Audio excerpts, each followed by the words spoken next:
Turmoil in the streets of Venezuela today as protesters demand President Nicolas Maduro step down. And President Trump is taking the clearest step yet to show his support for their cause. He announced the U.S. is officially recognizing the head of the opposition-controlled Congress in Venezuela as that country's leader. But despite the upheaval, Maduro is not without his supporters and is clamping down tonight. State Department correspondent Rich Edson has the latest. Across Venezuela, tens of thousands of protesters demanding President Nicolas Maduro get out. I have felt that people are believing again. Juan Guaido is the president of the opposition-led National Assembly. Earlier this week, he began a legal process to try to replace Maduro. And today, I swear to formally assume the powers of the national executive as president in charge of Venezuela. The United States agrees. This afternoon, the Trump administration officially recognized Guaido as the interim president of Venezuela.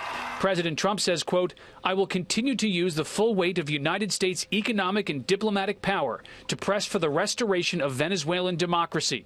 We continue to hold the illegitimate Maduro regime directly responsible for any threats it may pose to the safety of the Venezuelan people." Maduro says he's breaking diplomatic relations with the U.S. and giving American diplomats 72 hours to leave the country.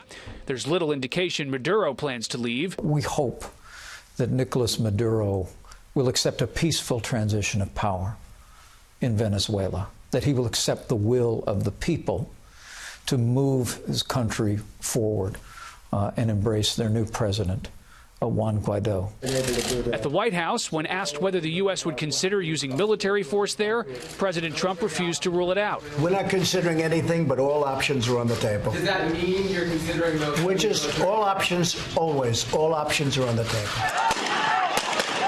Maduro's government dispatched police to the demonstrations. They fired rubber bullets and tear gas.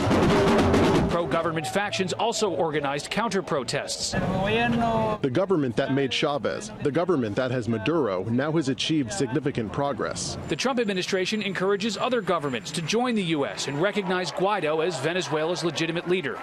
Maduro has called the opposition little boys under the control of the Trump administration. The United Nations says 3 million Venezuelans have left their country, escaping rampant inflation, food and medicine shortages, and violence.